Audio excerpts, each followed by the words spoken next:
Hey everyone, it's Schmuckles. Today we're going to talk about a survey that Behavior Interactive released today. Today was also the live release of the mid-chapter 31.5 PTB. I'm live on Twitch right now streaming that PTB, link for my Twitch in the description below. The satisfaction survey that was released today talked about the unknowns chapter and the previous chapter, chapter 31, and it kind of was just asking for feedback. But question 52 actually asks about different video game licenses out there. Which of the following statements below best describes your experience with the following games? And you're able to respond by how well you know each game.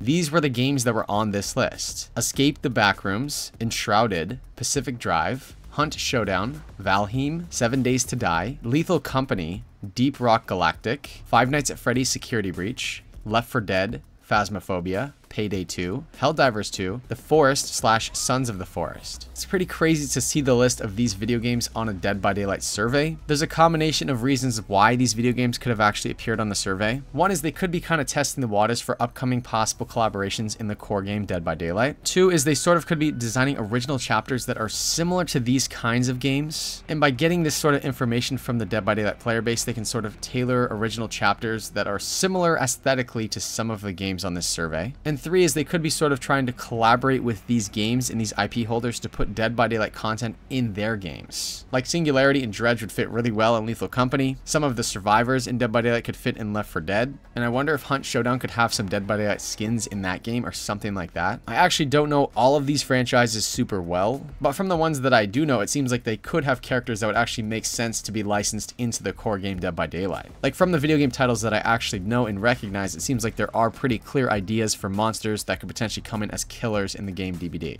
The whole idea of Dead by Daylight licensing their content into these video game franchises doesn't quite make sense to me. It really wouldn't make sense for every single game on this list. Like, for example, I don't think it makes sense for Five Nights at Freddy's Security Breach. Like, that's pretty much a single player game, and I don't think they would be doing third-party collaborations in that game. So for whatever reason, Behavior is collecting this data on these video game IPs, and the common consensus is that in some way, shape, or form, Behavior could potentially be hinting at upcoming collaborations with these video game franchises. Five Nights at Freddy's is probably the biggest license on this list. I find it kind of interesting because if the whole situation with Five Nights at Freddy's is Scott Cawthon doesn't want to actually license out his IP to Behavior Interactive, and if Behavior sort of knows this fact, why would they keep including it on the surveys? Fortnite does something similar where they actually list possible collaborations. But for Fortnite, it seems like the IPs that they include on their survey could actually come true someday. So would that mean that the same is true for these video game licenses in Dead by Daylight? Because if some sort of collaboration with these IPs isn't possible for the future, I don't really see a good reason to include on a survey like this. Also, one thing I wanted to bring up here is if we compare these licenses to the licenses that we saw in the last player satisfaction survey where Behavior actually also included video game franchises, there were a lot more video game franchises on this list, and actually not even all of the video game franchises that were listed on today's survey were actually on the list at that point. So it's just really interesting to me. And also, I just noticed this just now, but Castlevania and Dungeons and Dragons are both on the list of that survey from that player satisfaction survey. So now we actually have confirmed that internally Behavior is considered both D&D and Castlevania as potential options for the core game DBD. That's really interesting. I actually just saw that just now. But anyways, not every single license that was on today's survey was even on the previous survey. And this survey that included a lot more video game IPs was from June 29th, 2023. I don't even think Lethal Company was released at that point in time, but certainly games like Phasmophobia are just not showing up on the list. So it's a little bit confusing, but it's definitely notable. I think today's survey is definitely worth talking about. Let me know your thoughts about all this in the comment section below. Which video game licenses here do you think would actually make the most sense as a chapter in Dead by Daylight? And on the flip side, which video game IPs here do you think would make the most sense for Dead by Daylight to actually license their content into the game? Make sure to like this video and subscribe to this channel if you want licensing videos like this recommended to you by YouTube. And reminder, I'm also live on Twitch right now streaming the mid-chapter 31.5 PTB. Link for that in the description below. That does it for this video. Goodbye.